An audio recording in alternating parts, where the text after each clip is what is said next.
Hello, everybody, and welcome to Around the Diamond, your MSU Varsity Tri-State Baseball Show, the New Jersey edition. You know, around here, we strive for greatness. We don't always achieve it, but on today's show, we have a little bit of it, or a little bit of a taste of it, out in New Jersey. One of the best performances of the season in the entire Tri-State area. We're going to bring you that. We have another guy who pitched pretty well as well. We're going to give his some spotlight, and we're going to talk about a whole lot more and reveal our top 20 poll. A lot of changes, especially from the New Jersey side of things. New Jersey teams have kind of inched their way to the top, kind of manning the first 10, a lot of the first 10 spots. We're going to reveal that and a whole lot more. So we talked about perfection, and as I said, we have it on today's show. You know, first let me start this by saying that Gregg Lerner, our MSUVarsity.com baseball expert for New Jersey, you know, he's not on today's show. You'll see him, but he's not on today's show talking baseball.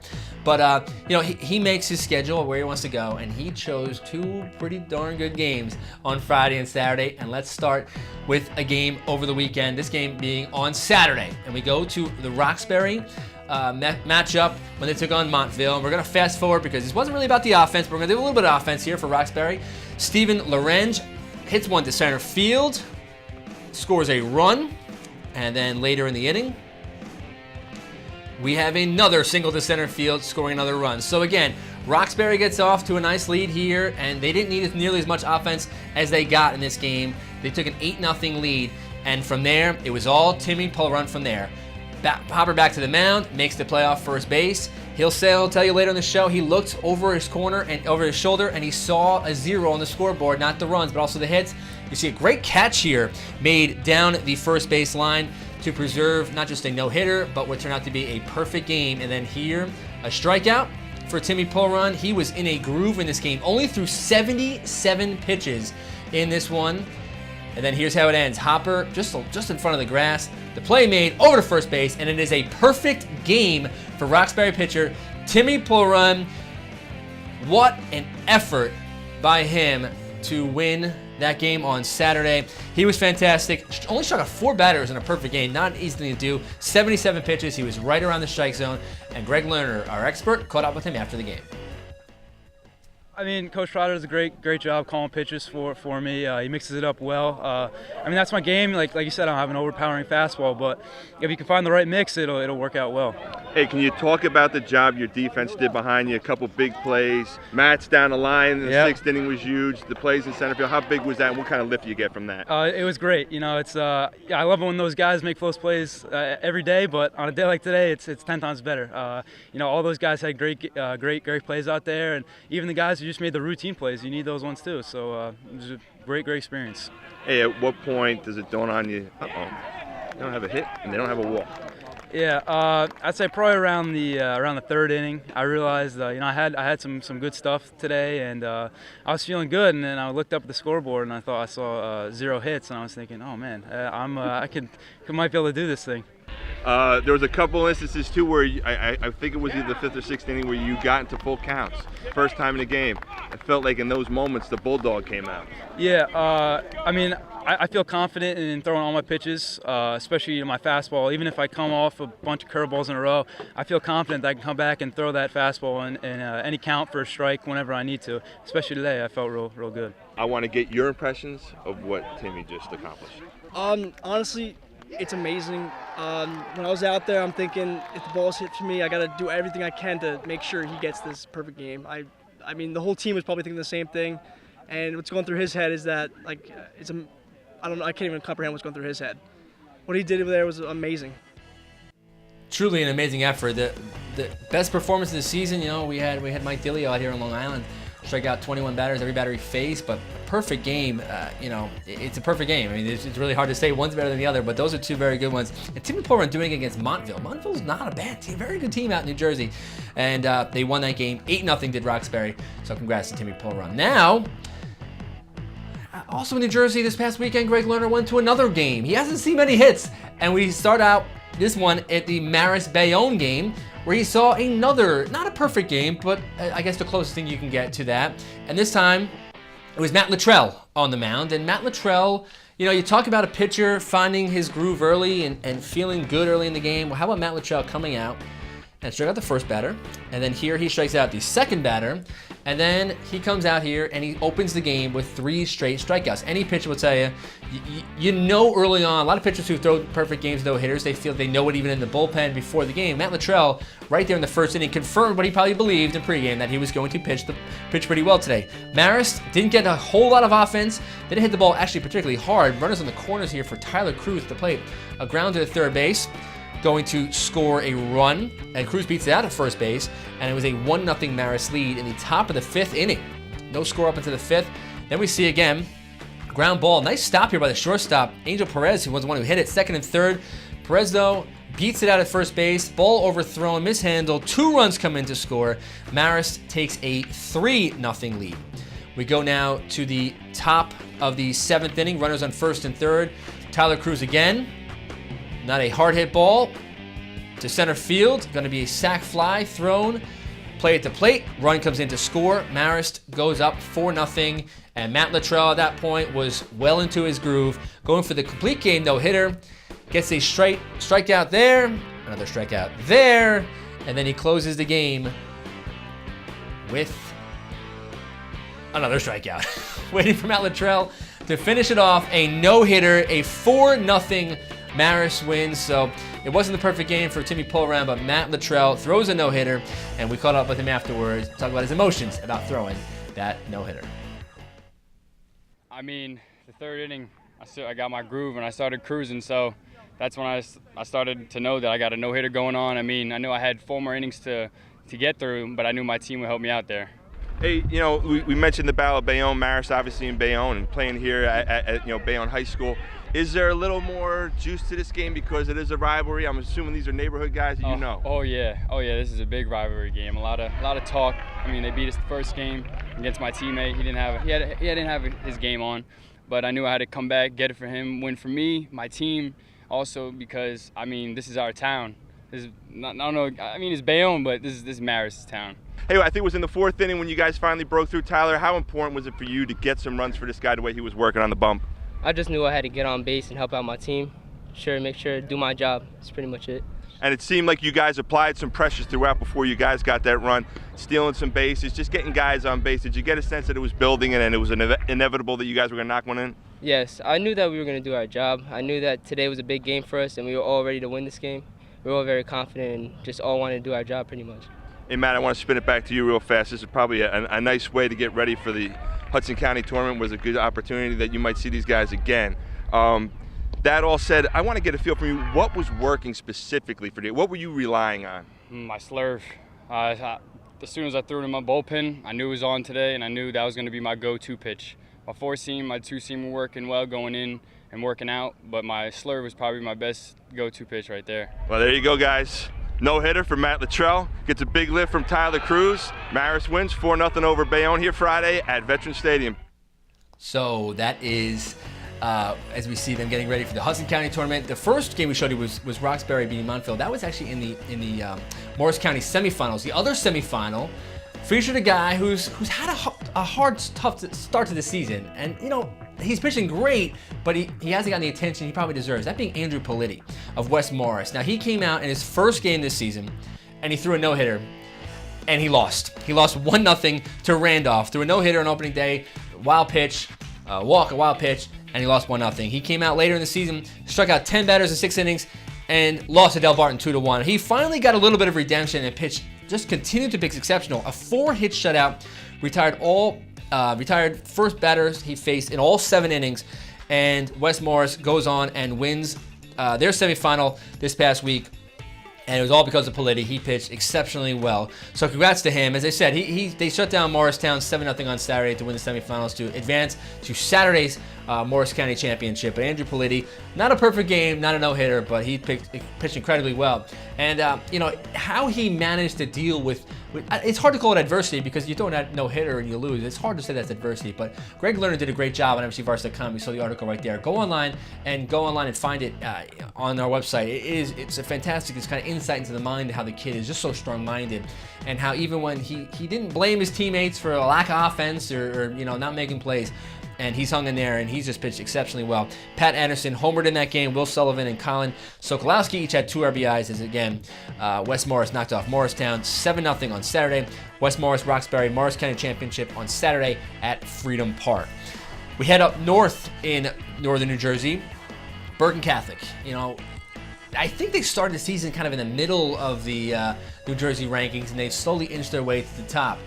They faced a brutal schedule, and they faced another tough matchup on Monday when they took on Don Bosco. They go on the road to Don Bosco, and we start out here in the top of the first inning. Bergen Catholic man on first base, Alec DeMathis, with a hit, brings in a run, and Bergen Catholic strikes first. They take a 1-0 lead in the top of the first inning.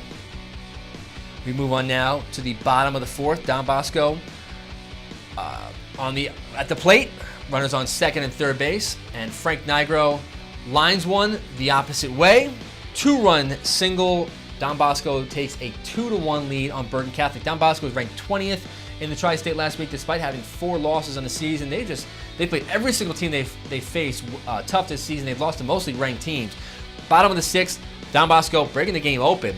Man on third base, Adam Ayala with the hit. Good throw here at first base, but he beats it out. Runner scores.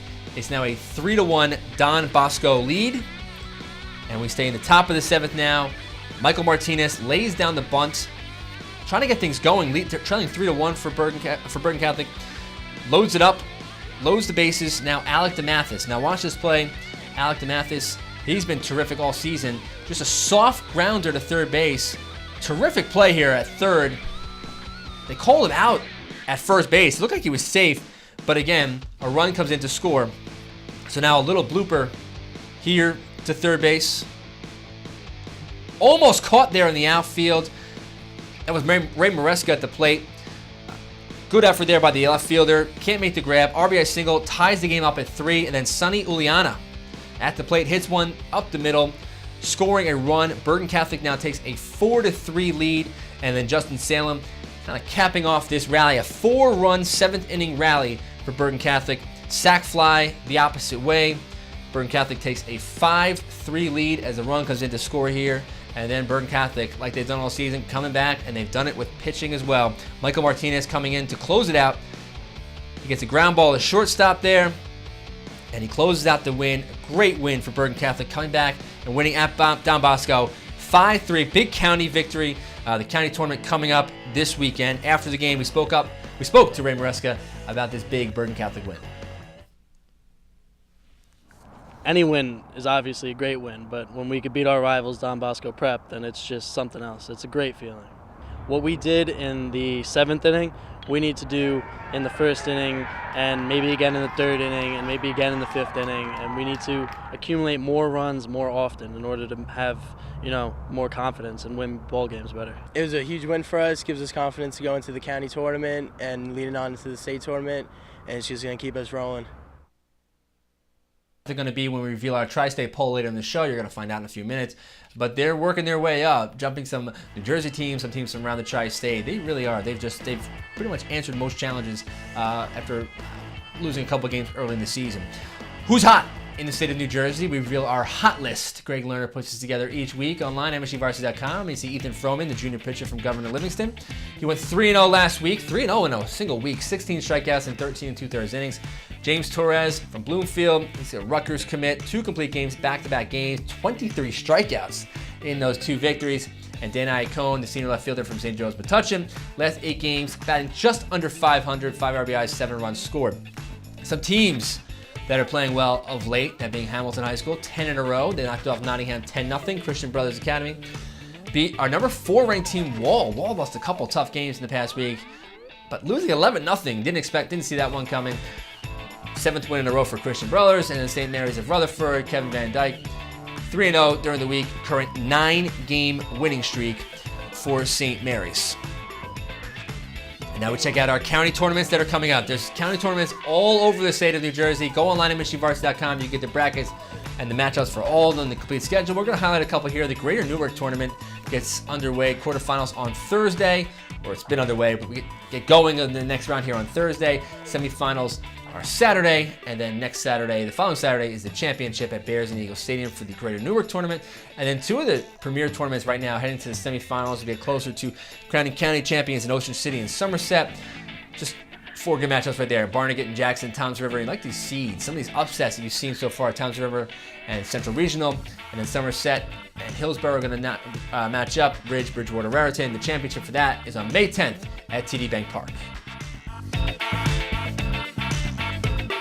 And now our Tri-State Top 20 poll. A couple weeks ago, Gregg Lerner wanted to use the word carnage to explain what was going on in New Jersey, how all the teams were losing. We felt it a little bit, the tremors of that, a little bit in the Tri-State poll this past week. Pretty much most of the teams in the Tri-State poll lost at least once. We say that's baseball, but we had to rearrange some furniture here in our Tri-State poll, and now we're going to begin at the bottom of the poll with our number 20 team.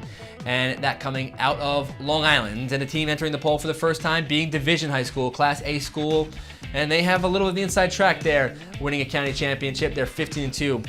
Number 19, one of the teams that's playing the best baseball of any team out in Long Island right now. They finally entered the poll. They should have been in last week, I thought. States of North at 16-2. You have a former single-digit team, the number 3 team last week, now falls to number 18 in our poll this week, and that being Wall. 13-3 on the year, just lost a couple of tough games. Losing is one thing, but losing by double digits, you had to drop Wall down in the poll. Our number 17 team is Fairfield Prep. We're realizing that they're a team with state title aspirations, and we're learning how that league that they're in, the SWC, is so tough. They are our number 17 team. They drop a couple 5 spots, and number 16 team is Telecommunications from New York City. They are 8-0 on the year. Flip the page, another team that's dropping from single digits now to the third page of our poll, and that being St. Dominic's at 12-2, losing back-to-back games to Chaminade. Number 14 team in the poll is Beacon High School, a Class A team from Section 1, continues to get great play. They're really going to miss Patrick Shetter and Tony Romanelli. Both guys are going to graduate with at least 100 career hits at Beacon High School. Romanelli accomplished the feat this past week. Our number 13 team is Hunterdon Central from New Jersey. They move up a spot, 15-2 record. 16-2 record. MacArthur is our number 12 team. They were number 2 last week, but when you have Adam Heidenfelder on the mound and you lose, you got to fall in the poll. You lost to Plainview JFK. They fall to number 12, 13-3 overall. And our number 11 team, I think this may be the biggest jump we might have put a team after being not ranked. We made 2 huge mistakes last week. Chaminade should have been ranked last week, and we make up for this week. They are our number 11 team in the poll, and they jump over St. Dominic's. So really, they are the top Catholic school team in the round at the moment. After knocking them off twice, they're just continued to play better baseball as the years go on. 12-3 record overall. And now we go into our top 10 teams in the Tri-State.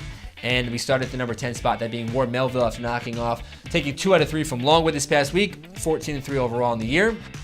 We have Poly Prep is our number 9 team from New York City. They move up 1 spot, 13-3. Won a wild game with Berkeley Carroll on Monday. We'll have those highlights on MSGVarsity.com this week.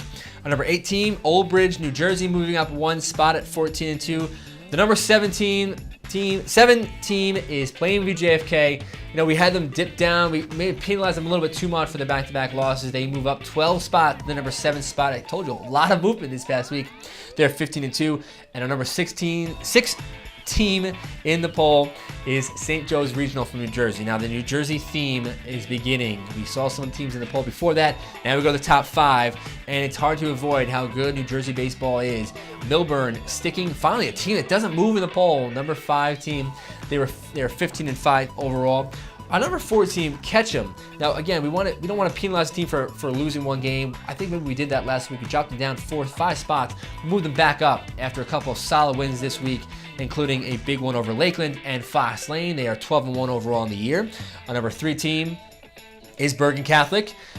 We showed them earlier in the show, in the New Jersey show, and how good they've played overall this season, 14-1-1, moving up 4 spots. Number 2 team, St. Peter's Prep from also from Mount New Jersey, 17-2-1, moving up 4 spots. And the number 1 team, Seton Hall Prep. They have held that spot all season long, just like in the girls show. The teams from New Jersey kind of didn't really budge for the top spots. Seton Hall Prep lost last week. They stay at 17-2 and our number 1 team in the poll. So that is our show for this week. I want to thank Russ, Brian, and Bob, Eddie Margulies, and Dan Exter, and Chris Karen for the editing. And I want to thank you for watching. You're watching on Around the Diamond. I almost said the wrong show. Around the Diamond. I'm Kevin Devaney Jr., and we'll see you next week.